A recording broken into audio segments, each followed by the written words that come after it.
Merci de votre fidélité à la rédaction de la chaîne du Bassin du Congo. Nous sommes ensemble pour un peu plus de 30 minutes d'information. Pour l'essentiel, voici les titres.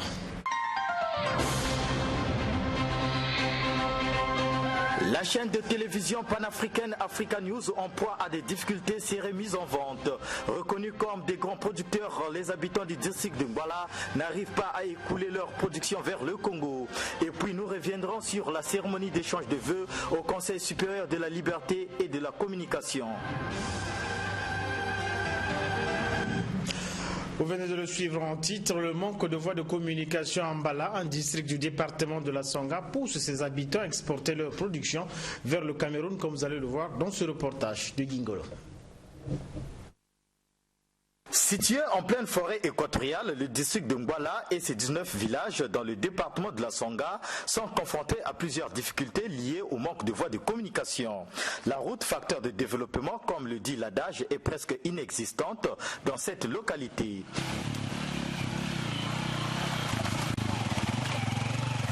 Cet enclavement ne permet pas aux populations de se rendre librement dans d'autres localités et à écouler leur production.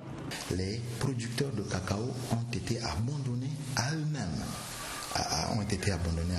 Et c'est pour cela que nos frères du Cameroun ont saisi la balle au banc. Et aujourd'hui, les producteurs de cacao sont sous la coupe de nos frères du Cameroun au niveau de Mulundu. Toute la production cacaoère, estimée en des milliers de tonnes, sont exportées en direction du Cameroun. Or, le Cameroun est parmi, en Afrique, les pays producteurs du cacao. Lorsqu'ils exportent, ils mettent le label du Cameroun, ils ne mettent pas le label du Congo. L'inaccessibilité de cette localité date de plusieurs années. Les véhicules y arrivent difficilement ou presque plus. Cette ambulance, dont de la Fondation Génération à venir, n'est qu'un monument du fait qu'elle peut se mouvoir faute de route digne de son nom. L'évacuation des malades se fait par moto. Depuis la fermeture de l'OCC et l'OCV, deux entités qui leur apportaient de l'expertise et de l'assistance technique sur la production cacaoyère, estimée à des milliers de tonnes, sont exportés vers le Cameroun. Parce que nous avions des sérieuses difficultés d'acheminement, d'évacuation, parce que nous n'avions pas de route. Nous n'avions pas de route. Donc c'est ce qui explique l'enclavement des peines que traversent nos populations. Ces producteurs de cacao, ne maîtrisant pas les techniques de culture et qui sont peu organisés, sont abandonnés à leur triste sort. Et puis cette information, vous le savez, à Talangaï, plusieurs habitants se sont retrouvés sinistrés à la suite du déferlement des eaux de pluie dans leur habitation sans minimiser les dégâts de pluie. Soucieux des conditions de vie actuelles de ces populations, l'administrateur maire de Talangaï est descendu sur le lieu du Tissastre pour reconforter ces personnes et leur apporter de l'aide. Il a par ailleurs profité de cette occasion pour lancer l'opération d'identification des familles touchées par ce drame. Théodore Balossa. De l'eau dans les ruelles, des maisons totalement ensablées et des populations aux abois, ne sachant plus à quel sens se vouer. C'est le triste constat fait par le maire du 6e arrondissement de Brazzaville qui est descendu dans les quartiers touchés pour évaluer l'étendue des dégâts causés par les pluies diluviennes qui ne cessent de s'abattre dans la ville. Priva Frédéric Ndeke y est allé pour lancer principalement l'opération identification des familles sinistrées. L'objectif ici est de réactualiser le fichier déjà existant à transmettre au gouvernement de la République. Et pour avoir accès aux parcelles, il faut naturellement au préalable vider l'eau qui stagne dans les ruelles à l'aide de cette motopompe.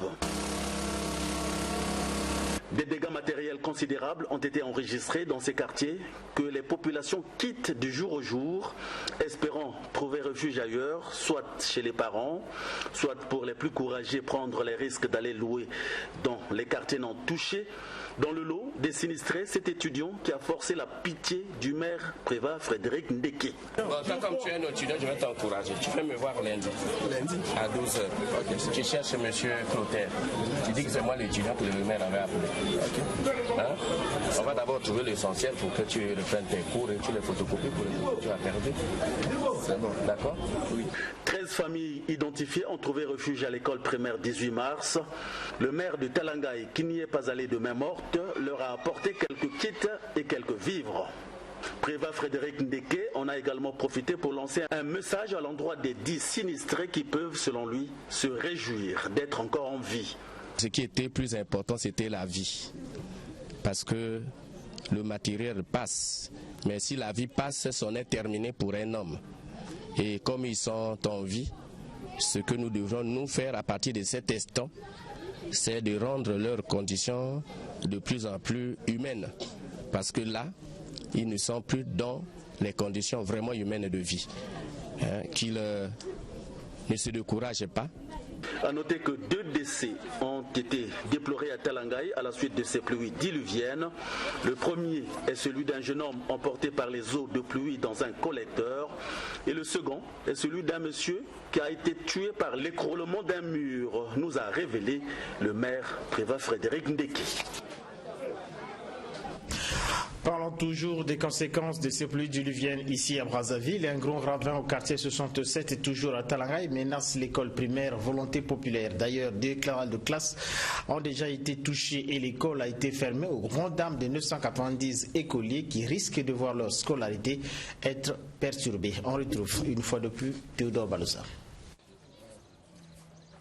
C'est ce gros ravin qui s'est formé juste à côté qui menace de faire disparaître l'école primaire Volonté Populaire implantée à Talangaï au quartier 67. En guise de prévention d'ailleurs, l'école primaire publique a été fermée depuis le mardi 7 janvier dernier et ses 990 élèves sont pour l'instant à la maison. Le directeur de l'école, Alain Missier, raconte cette mésaventure. On ne peut plus parler du déroulement normal des cours ici. Depuis le mardi, vraiment, il n'y a pas cours. Et pourquoi? Mais voilà, mais là, le désastre est là, le conseil est là. Vous avez les salles, 2 salles endommagées. Les 2 salles qui sont au milieu, il y a des fissures. Nous ne pouvons pas mettre les enfants d'autrui. En cas de quoi? Qui répondra? L'administrateur maire de Talangaï, qui est également passé par là, pense qu'il faut tout faire pour préserver les salles non encore touchées. Si on ne trouve pas des solutions pour préserver l'école dans son entièreté, déplacer simplement les enfants n'est pas une solution définitive. Parce que j'ai vu là, il y a déjà des signes. Il ne s'agit pas de visiter, de partir, après on n'en parle plus. Et il faut, on voit, après on cherche des solutions. La solution immédiate proviendrait peut-être de l'exploitation de ce bâtiment construit par un député de Talangaï, bâtiment non achevé et qui donne l'impression d'être abandonné. A noter que 2 des 6 salles de classe que compte cette école primaire ont déjà été touchées par ce ravin qui avance à pas de géant, que les érosions à Brazzaville ont pour rappel commencé, selon les sources proches de la mairie de Talangaï, en 2005 par les érosions de Bongo Noara. Les finalistes des concours de mathématiques ont été récompensés. 9 candidats de Pointe-Noire et 9 de Brazzaville se sont tous vus décerner des prix dans des catégories Miss Math, Junior et Senior, puis Olympiade mathématiques, comme nous le dit dans ce reportage Armel Zingamyoko et David Gomez.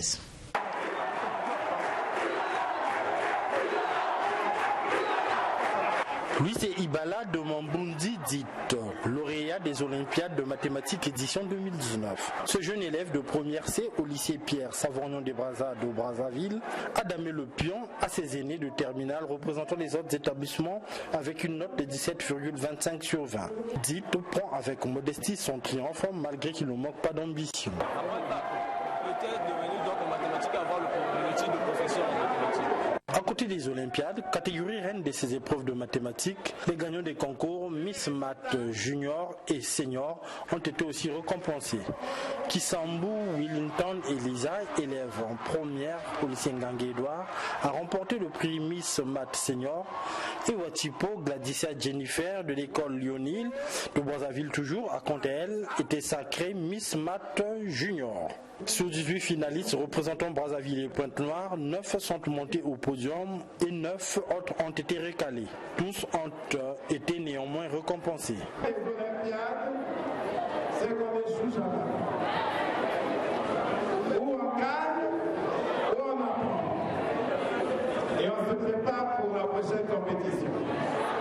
C'est pour cette raison que les 9 autres que nous allons primer tout à l'heure, que nous allons saluer et encourager, auront aussi chacun un ordinateur portable offert par le ministre.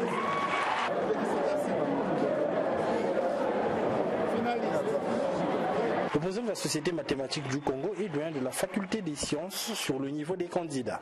Le niveau il est bon, c'est-à-dire que lorsque ces enfants arrivent à la finale, ça veut dire qu'ils ont traversé plusieurs étapes. Il y a eu une première étape de la présélection au niveau de leurs établissements. Ensuite, on a organisé les demi-finales au niveau de Brazzaville et de Pointe-Noire. Notre souhait, c'est que ces lauréats participent au mois de mars aux Olympiades mathématiques africaines, donc qui auront lieu à Monastir en Tunisie.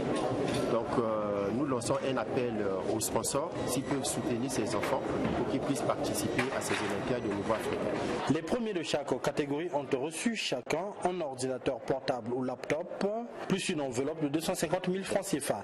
Les deuxièmes, un laptop également et une enveloppe de 200 000 francs CFA. Les troisièmes, en plus du laptop, ont eu une enveloppe de 150 000 francs CFA.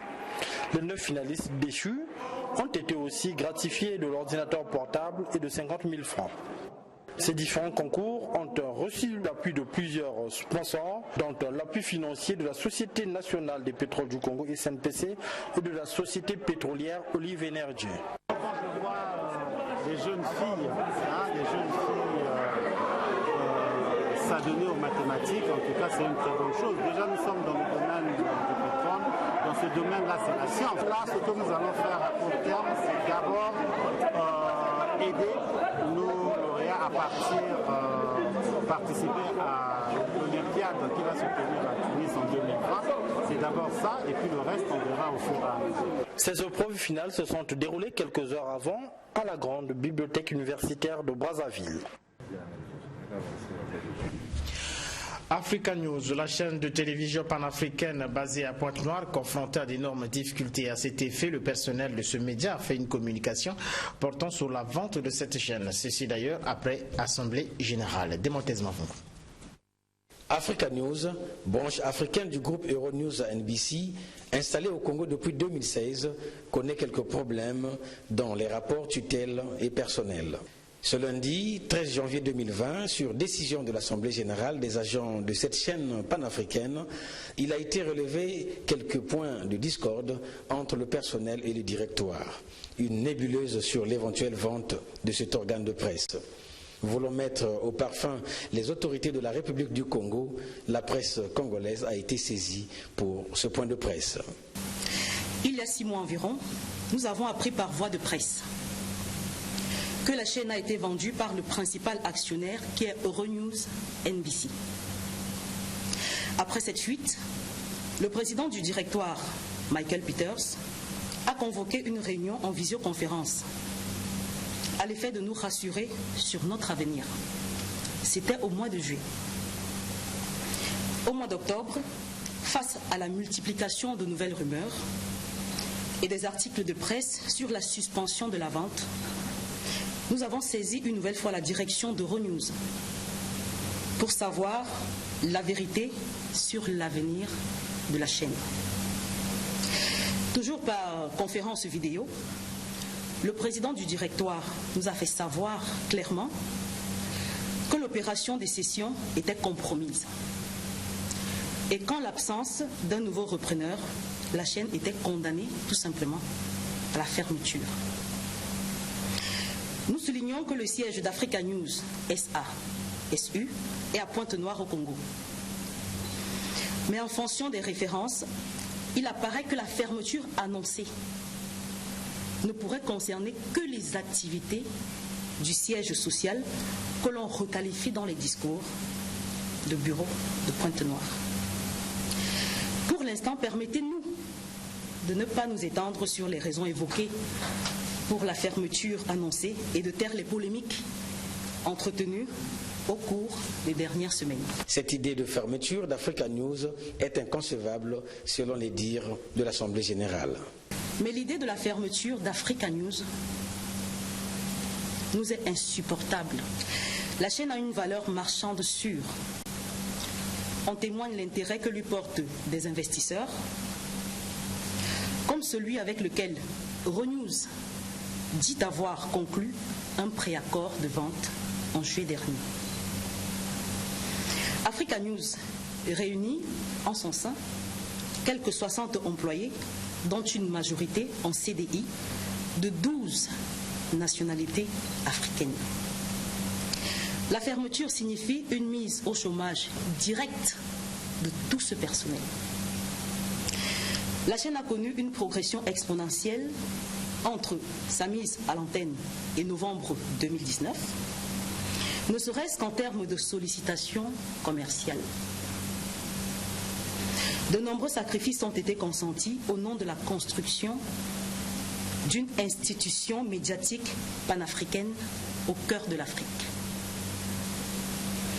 L'ensemble des employés, journalistes, techniciens, personnel administratif, croient en cette aventure, en ce média, qui est une pierre blanche dans l'histoire de l'émancipation culturelle du continent africain. Le personnel Africa News appelle solennellement le gouvernement de la République du Congo à l'aide afin qu'il continue à soutenir son fonctionnement. Et puis la communication journalistique s'appauvrit davantage par la longue et des programmes au contenu non attractif. Ces propos sont du président Philippe Mvo qui ont été prononcés à la cérémonie d'échange de vœux. Le président du Conseil supérieur de la liberté de communication est aussi revenu sur les dernières assises de la presse. Après avoir observé une minute de silence, le président du Conseil supérieur de la liberté de communication, qui était en face de la presse, a souligné poursuivre pour cette année 2020 les missions traditionnelles de suivi et de contrôle de la presse, tout en travaillant avec le gouvernement de la République à l'écriture des textes d'application des lois qui régissent le Conseil. Nous, le cadre reste fixé sur le gouvernement pour que les résolutions et recommandations issues des assises touche son attention et fasse l'objet d'un traitement diligent pour le bien de la profession journalistique, de ceux qui la pratiquent, du gouvernement lui-même, pour la visibilité et la lisibilité de son action et pour le peuple consommateur des œuvres médiatiques. L'aide aux médias, cette disposition, pourtant légale, avait été assujettie à la tenue des assises de la presse pour y examiner les modalités de faisabilité à soumettre au gouvernement. Nous œuvrerons avec l'UPPC pour l'application des recommandations et résolutions des assises qui touchent à la régulation, à l'autorégulation et à la co-régulation. Avec le comité de suivi des actes des assises, nous serons davantage plus proches du gouvernement pour la formalisation du nouveau mode de soutien aux médias adopté aux assises, entendu la révision de la redevance audiovisuelle. Avec les médias, nous envisagerons rapidement de reprendre le contrôle physique de tous les médias disséminés sur le territoire national. La communication journalistique formatrice et informationnelle du public demeure, a indiqué Philippe Mvo, un sujet d'actualité. Le président du Conseil supérieur de la liberté de communication a saisi cette opportunité pour annoncer la tenue de la session inaugurale du Conseil pour le 15 janvier prochain. Session au cours de laquelle le président Mvo étalera toutes les activités à entreprendre en 2020. Déceler les conditions d'une meilleure gouvernance dans les administrations fiscales et douanières. C'est ce qui justifie la présence ici à Brazzaville des experts du Fonds monétaire international venus de Washington et d'autres horizons pour accompagner et partager leur expérience avec les cadres de ces administrations de 10 pays d'Afrique. Le point dans ce reportage de Bernie Dassitou. Organisé par le Centre régional d'assistance technique du FMI pour l'Afrique centrale et le département des finances publiques du FMI, ce séminaire vise à identifier les conditions d'une meilleure gouvernance dans les administrations fiscales et douanières. Durant 5 jours, les participants vont échanger autour des principaux outils permettant la mise en place d'un cadre de bonne gouvernance afin de moderniser davantage les administrations fiscales et douanières. En dépit des progrès louables, le pari permettant d'assurer une bonne gouvernance est encore loin d'être gagné, a précisé Renide Bazaïka, conseillère résidente de Afritact. Concernant l'administration fiscale, Plusieurs pays demeurent exposés à de nombreuses vulnérabilités qui impactent négativement la mobilisation des recettes. Concernant l'administration des douanes, plusieurs défis demeurent également importants. À un niveau encore très réduit d'échanges transrégionaux demeure la principale cause de la complexité des procédures de dédouanement, des mesures de facilitation du commerce qui ne sont pas encore effectives, le non-respect du dispositif de dédouanement en phase avec les règles de l'OMC. Pour les deux administrations, le contrôle interne demeure également une fonction extrêmement peu valorisée. Plusieurs sous-thèmes seront développés au cours de ce séminaire, parmi lesquels la bonne gouvernance des administrations fiscales, la simplification et la digitalisation des procédures fiscales. Le séminaire devra également s'appuyer sur les expériences des administrations fiscales et douanières des pays membres. Le Congo, pays hôte, présentera certainement ses réformes, notamment les projets e-douane, e-tax, NEW et SIGFIP, porteurs d'espoir de la lutte contre la corruption. C'est la ministre du Plan, de la Statistique et de l'Intégration régionale, Ingrid Olga-Gislen et Bouka Babakas, qui a procédé à l'ouverture des travaux. Les échanges fructueux avec les autres participants déboucheront sans aucun doute sur des recommandations pertinentes que chacune de nos administrations concernées engrangera à son profit parce que, bien comprise par tous, est mise en œuvre à l'issue d'un enseignement véritablement participatif et inclusif. Avec une telle perspective, dans cette période difficile que traversent nos économies nationales, nous pourrions conforter les bases d'une croissance forte et soutenue dans nos pays respectifs. Sauf changement, c'est vendredi prochain que les travaux du séminaire régional sur la mise en place d'un cadre de bonne gouvernance des administrations fiscales et douanières en Afrique centrale prendront fin. Et puis les avocats français de Guillaume Soro, nous sommes là en Côte d'Ivoire, dénoncent les violations de droits de leurs clients candidats à l'élection présidentielle. Le tout dans ce dimanche de la Voix de l'Amérique. Niger, les chefs d'état-major, les généraux Ahmed Mohamed et Sidikou Issa ont été remplacés lundi, a annoncé le gouvernement nigérien au lendemain de l'annonce du bilan de 89 soldats tués lors de l'attaque du camp de Chinégodar le 9 janvier. En Guinée, un jeune manifestant a été tué lundi à Conakry lors d'affrontements avec les forces de l'ordre, ont indiqué sa famille et une source médicale. C'était à l'occasion d'une mobilisation contre le projet du président guinéen Alpha Condé de briguer un troisième mandat fin 2020. Dans une lettre adressée au président ivoirien Alassane Ouattara, les avocats français de Guillaume Soro dénoncent des violations des droits de leurs clients, candidats à la présidentielle contre lequel un mandat d'arrêt international a été lancé par la justice ivoirienne. Dans l'espoir d'obtenir un procès en France, les familles des victimes de l'attentat contre le président rwandais Juvenal Habyarimana, épisode déclencheur du génocide de 1994, demandent à la justice d'invalider le non-lieu ordonné l'an dernier après 2 décennies d'enquête. Et puis pour terminer, les 3 semaines de la période de Noël pour les chrétiens ont été bouclées cette semaine par un concert religieux. Le point dans ce reportage de Vincent de Paul Koubemba et Michael Massamba.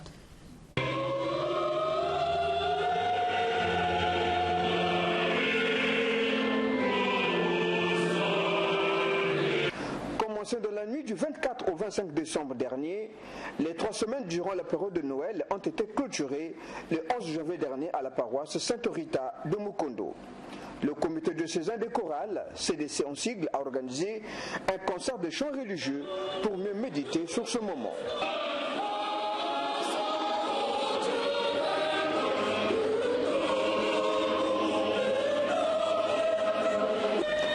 Chorale du 2e secteur de l'archidiocèse de Brazzaville, couvrant les arrondissements 3 Poto-Poto, 4 Mongali et 7 Mfilou, se sont retrouvés à la paroisse Sainte Rita de Mukondo pour présenter un répertoire riche en chants de Noël.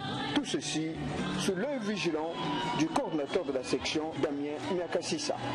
Le CDC, qui est le comité diocésain des chorales, a un agenda. Nous avons fêté la nativité de Noël, bien sûr, le 24 au 25 décembre. Aujourd'hui,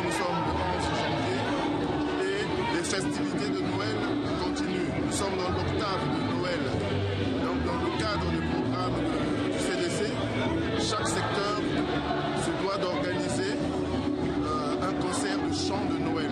C'est d'abord raffermir les liens entre chorales et créer cette symbiose entre les chorales.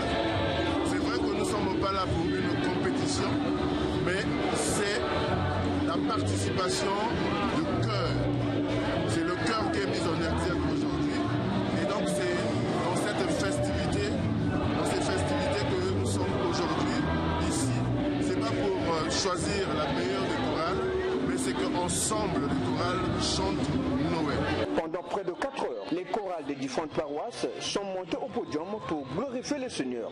Il s'agit des chorales Sainte Rita de Mukondo, Père René Mathelin, la chorale Sœur Oxane de la paroisse Sainte-Anne du Congo, la chorale Notre-Dame de Délivrance, la chorale Sainte-Cécile de Jésus ressuscité, la Colombe, l'Angle de Feu de la paroisse Sainte-Fille de Mungali, les Compagnons de Jésus, entre autres.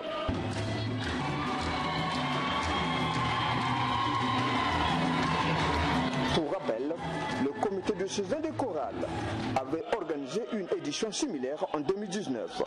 Pendant la période pascale, une autre initiative sera programmée pour rendre gloire au Seigneur, car chanter, c'est prier 2 fois.